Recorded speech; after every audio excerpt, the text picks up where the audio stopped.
常年以教师组织名义纵读善报的香港教协于周二下午仓促宣布解散。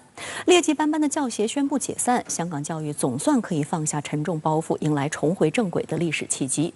不过，也有香港法律界人士直言，教协此举动机十分可疑，不排除其趁机销毁一些犯罪证据，企图逃避刑责要求。此外，教协曾宣传非法初选，涉嫌违反香港国安法。深圳卫视驻港记者就相关问题采访了香港教联会主席黄锦良、副主席邓飞。周二下午，香港教协召开记者会，宣布经理事会一致通过解散该组织。不过，据香港大公报翻查资料发现，根据教协章程，必须有全体合格会员2/3或以上以秘密投票表示同意方得解散。换言之，教协仓促解散涉嫌违章。另外，教协会长冯伟华在记者会上并没有交代巨额资产如何处理，引起内部会员不满。资料显示，香港教协目前会员人数多达9.5万人。过去5年，该会每年收入超过3亿港元，更拥有市值高达约4.28亿港元的不动产。教协自知无力回归教育专业，冒着违反成立会章的风险，仍要宣布解散。特区政府需要留意教協過億資產的去向，以防資產被轉移至其他地方借屍還魂。就教協個宣佈解散呢樣嘢咧，就係佢完全冇按呢個會章嚟去做事喎。咁所以話咧，就只係説明咗咩咧？説明咗兩樣嘢。第一，佢個解散咧係急就章，佢急到佢都完全不按本子辦事啦。快啲啊！總之快脆脆甩咗呢個包袱啦咁。如果唔係，你唔會咁樣做噶嘛，係咪？第二樣嘢嘅話咧，就係亦都反映咗呢班人從呢個角度，亦都係反映咗呢班領導層嘅人咧，亦都係好唔負責任嘅。這樣一個主動解散並不意味着，他意識到自己言行的錯誤或者違法性，而僅僅是一個利益止損，是迫不得已的一個選擇。這樣比被動的取締以及相應的這個懲治結果要好。香港教協自稱是教師團體，但實際上長期荼毒學子。香港大公報曾披露其累累惡行，不僅煽動教師罷課、製造荼毒學生的教材，更與多個反中亂港組織關係密切。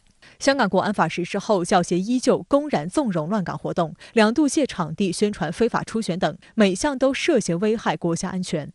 對於教協的種種惡行，香港教育界、法律界早有依法調查教協的呼聲。香港警務處處長蕭澤頤此前也表示，一定會調查教協，看看有沒有任何違法行為。對教協及其骨幹成員的法律責任的追究呢，不因教協的解散而結束，而要看事實、重證據。那麼要看法律規範的具體規定。警方的一個重要的偵查方向就是去追蹤跟檢討，在國安法生效之前，香港教協及其骨幹分子是否有觸犯了香港刑事法律上的有關罪行。那另外一個方面就是與國安法有關，它涉嫌煽動顛覆國家政權。同時，教協作為一個龐大的反中亂港的組織，那麼它既往的這個行為裡面呢，那麼有沒有這個勾結外國或境外勢力危害國家安全呢？根據港媒消息，香港警方國安處已緊盯這個長期操控近100個工會的反中亂港組織。周三，人民日報發表銳評，香港教協解散純屬咎由自取。文章指出，香港教育的毒瘤自行了斷，香港社會的暗雷從此根除。但是解散不等於一筆勾銷，漂白更是痴心妄想。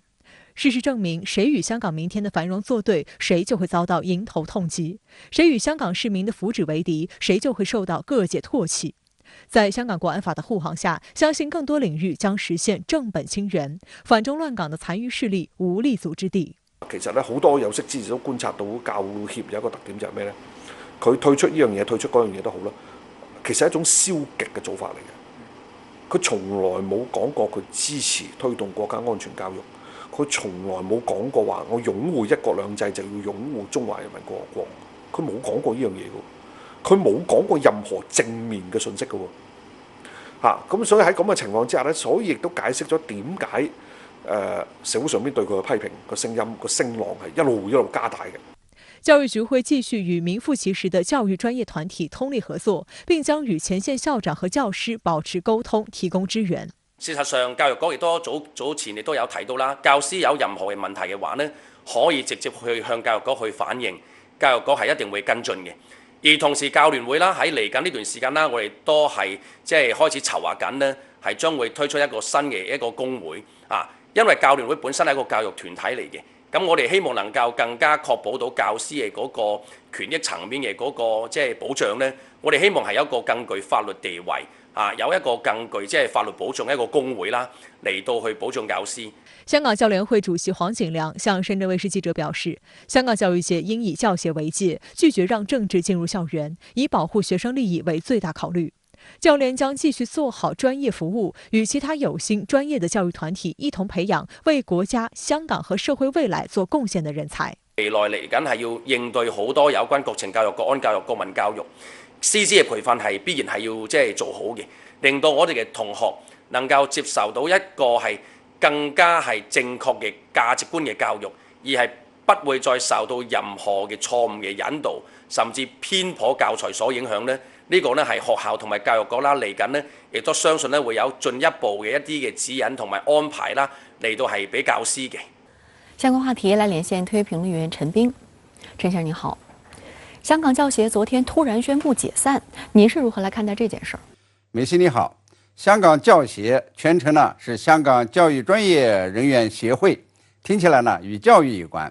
它呢的確曾是教師的工會，歷經48年的歷史，擁有會員呢9.5萬人，但是他後來呢蛻變成一個政治組織，披着傳道授業解惑的華麗外衣，幹着反中亂港的行徑。在非法佔中運動之中呢，教協居然動員學生上街阻塞交通，擾亂社會秩序。修例風波期間呢，更是利用通識教育來美化英國殖民統治香港的這個歷史，抹黑中國內地的政治制度和發展成就，包庇閃爆黃絲，教唆學生呢非法遊行。看看這些行徑，早已經脫離了以前的主張，變成了政治掛帥、私利先行、遇人無妨、害人在行。當香港呢走上由亂及治、由治轉興的新征程的時候，教協呢也就成了香港社會人人喊打的過街老鼠。他們開始呢惶惶不安了，開始呢扮演變色龍，企圖瞞天過海。首先呢是退出所謂這個支聯會，寄希望於跳船來自保。後來呢致信全體會員，假惺惺的說什麼呢？要全力做好本業，服務會員。之後呢又成立所謂中國歷史文化工作組，改頭換面，要推動教師正面認識中國歷史、國情和文化。但是呢歷史是有記憶的，就像互聯網有記憶一樣，即便上當受騙的人也要回頭復盤的。教協都做了些什麼？還配當這個教育專業人士的代表機關嗎？這是一目了然。特區教育局和教協實行了切割，特首呢批評教協變質，這個香港教師抨擊教協背棄了教育原則。那麼在這種情況下呢，沒有生路的教協呢，只好自行這個解散，自我滅亡。這不作不死呀，教協太做也就只能是自取滅亡。不過，仍有港人說教協不能解散了事，還要有個交代，起碼要算清賬，這又是怎麼回事呢？港人說教協不能一散了之，並不是說呢他不敢死，而是說呢要把怎麼死說清楚，要把賬呢給算清楚了。按照教協的章程，必須呢有全體會員2/3或以上同意方可以解散，但現在呢是由30名理事會成員決定的，這不符合教協的章程，是對大多數會員的侮辱。其次呢，這個教協呢有大筆的錢，根據2020年財報，教協這個運營收入達到3億450萬這個港元，其中呢，單單是超市訂購和綜合服務收入就已超過2.4億港元。教協的流動資產呢也達到了1.25億港元，那麼加上呢旗下這個多所物業，其總市值呢估計會高達4.3億港元。這教協解散以後，這些資產怎麼處理？如果有人呢自作主張的決定餘款這個用途，那麼對教協9.5萬名會員呢是很不公道的，也是不負責任的。因此呢，就要求教協呢要公布賬目和資金去向，不能因為這個教協解散了，沒了主管，就有人呢就任意揮霍。那麼這些呢都是要向會員和公眾交代清楚，不能夠蒙混過關。就是說呢，這個教協你死可以，但是呢要死得明白，死得沒有後遺症。好的，謝謝陳先生跟我們共同在線分享您的觀點，謝謝。